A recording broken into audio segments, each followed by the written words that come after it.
Hello friends, स्वागत है आपका हमारे यूट्यूब चैनल खेन एकेडमी में। आज हम डायरेक्ट इनडायरेक्ट की अगली क्लास को लेकर के आए हैं।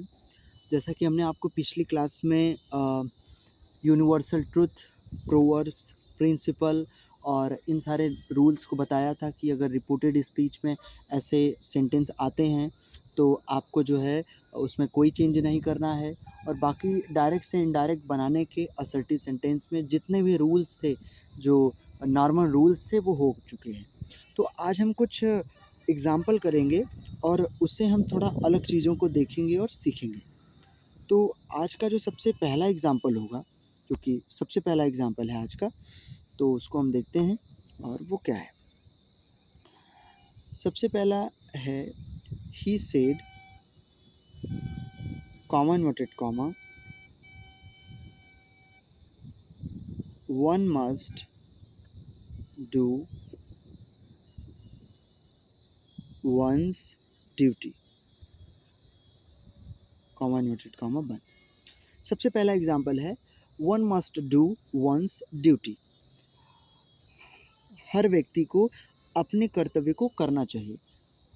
सबसे पहले यहाँ पर एक चीज़ आप ध्यान रखेंगे कि ये जो वन है, इसका पॉजिटिव केस होता है वंस। जैसे ही के अपने की अंग्रेजी होती है हिज, सी के अपने की अंग्रेजी होती है हर, वैसे ही वन के अपने की अंग्रेजी होती है वंस।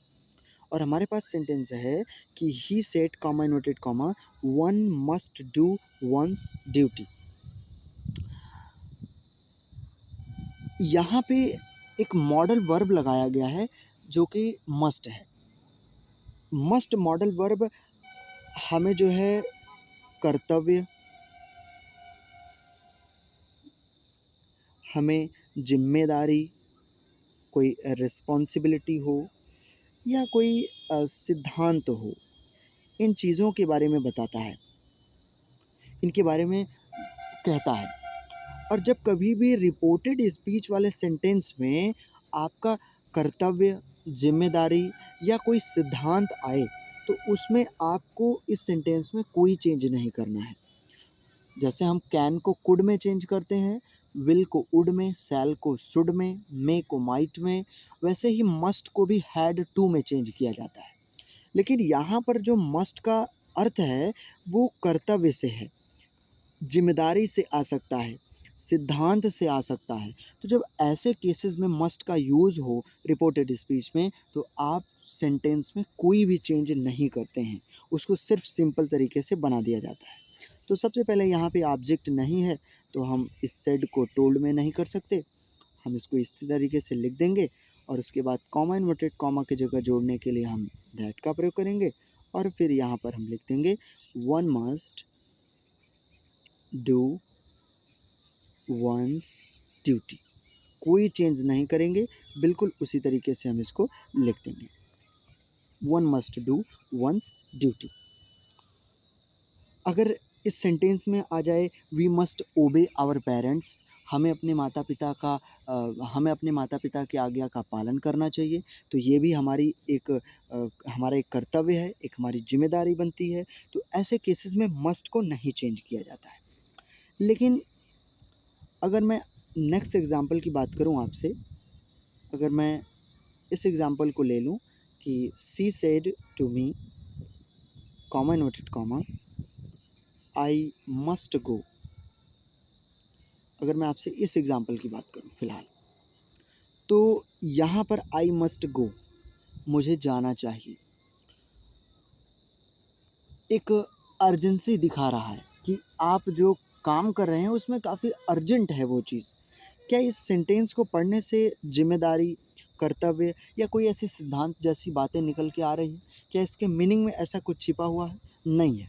यहाँ पर आप जो है मस्ट को हैड टू में चेंज कर सकते हैं। मस्ट को हैड टू में तभी चेंज किया जाएगा जब वो नॉर्मल एज अ सेंटेंस होगा। लेकिन अगर उसमें कर्तव्य, जिम्मेदारी या सिद्धांत की बात की जाएगी तो मस्ट को हैड टू में हम नहीं बदल सकते।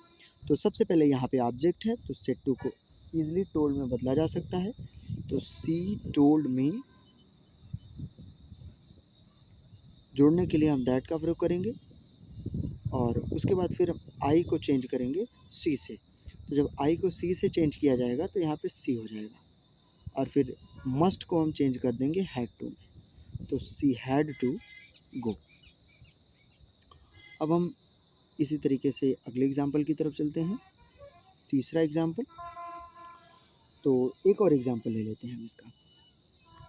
तीसरा एग्जाम्पल है हमारा,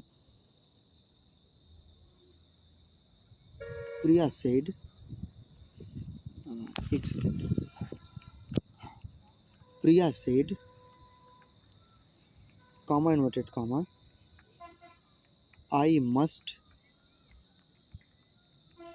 डू दिस वर्क। हमें यह काम करना चाहिए।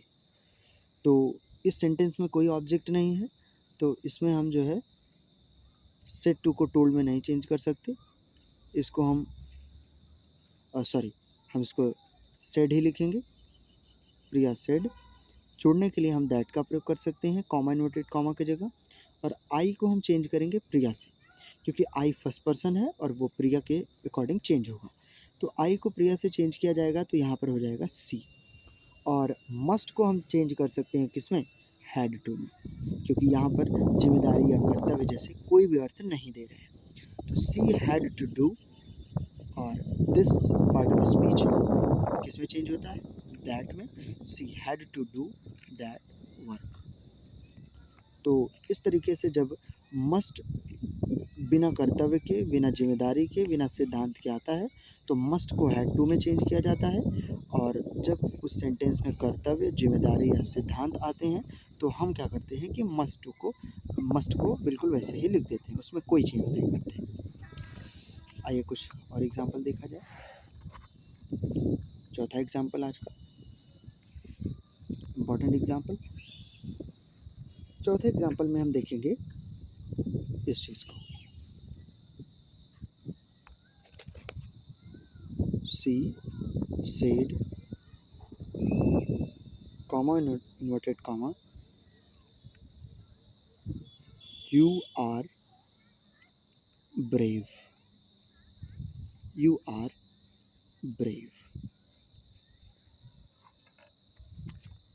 फिर आप यहाँ पे इस तरीके से एक कॉमा देंगे, और इस तरीके से आप किसी का नाम लिख सकते हैं। आप मुकेश लिख देंगे, मुकेश। यहाँ पे लिखा है कि she said, comma noted comma, you are brave Mukesh. अब इस तरीके से अगर कोई प्रॉपर नाउन रिपोर्टेड स्पीच वाले सेंटेंस में आता है और वो भी कामा लगा के लिखा जाता है, तो डायरेक्ट से इनडायरेक्ट बनाते समय हम इस नाउन को हम रिपोर्टिंग वर्ब का ऑब्जेक्ट बना लेते हैं। तो फिलहाल यहाँ पे ऑब्जेक्ट नहीं है, तो हम सेड टू को टोल्ड में नहीं चेंज कर सकते, लेकिन यहाँ पे इस नाम को जब हम यहाँ पे ला करके इसका ऑब्जेक्ट बनाएंगे, तो हमारे पास एक ऑब्जेक्ट आ जाएगा, तो हम ईजिली सेड टू को टोल्ड में चेंज कर सकते हैं। तो ये सेड टू किस में बदल जाएगा, टोल्ड में। तो हो जाएगा सी टोल्ड मुकेश। अब मुकेश को हमने ऑब्जेक्ट बनाया है, तो मुकेश को हम ऑब्जेक्ट के जगह पे लिख देंगे, सी told Mukesh. Comma inverted comma की जगह दैट का प्रयोग होगा, और यू एक सेकेंड पर्सन होता है, और सेकेंड पर्सन बदलता है हमेशा ऑब्जेक्ट के अकॉर्डिंग। ऑब्जेक्ट यहाँ पे लिखा गया है मुकेश, मुकेश एक लड़का है, तो उस हिसाब से यहाँ पे ही लिख दिया जाएगा। अब चूँकि यहाँ पे सेड लिखा हुआ है, तो सेड है, तो ये sentence you are a brave एक सिंपल प्रेजेंट सेंटेंस है, तो इसको सिंपल पास्ट में चेंज किया जाएगा, यहाँ पे वाज किया जाएगा, ही वाज ब्रेव। तो इस सेंटेंस को करने का मतलब ये था कि अगर इस तरीके से कोई भी नाम, प्रॉपर नाउन जो है हमारा रिपोर्टेड स्पीच वाले हिस्से में आता है, तो हम क्या करते हैं कि इसको उठाते हैं, और यहाँ से जो है उठा करके रिपोर्टिंग वर्ब का ऑब्जेक्ट बना लेते हैं, और ऑब्जेक्ट बनाने के बाद हम सेड टू को टोल्ड में बदल सकते हैं, और फिर पूरे सेंटेंस को हम नॉर्मल रूल से जैसे हम बनाते हैं वैसे हम बना करके इसको लिख देते हैं। तो ये जो है हमारा चीज़। एक और सेंटेंस आज का कर लेते हैं, और ये करने के बाद हमारा सिंपल सेंटेंस पूरी तरीके से ख़त्म हो जाएगा। हम इंट्रोगेटिव पे चलेंगे कल, और ये हमारा सेंटेंस है, he has gone to the, he has gone to the office, comma noted comma, he said he has gone to the office, comma noted comma, he said. यहाँ पर चीज़ें थोड़ी सी उल्टी लिखी गई हैं। नॉर्मली हम देखते हैं कि रिपोर्टिंग वर्ब वाला ये हिस्सा इधर लिखा होता है, रिपोर्टेड स्पीच इधर होता है, लेकिन यहाँ पर थोड़ा उल्टा लिखा गया है।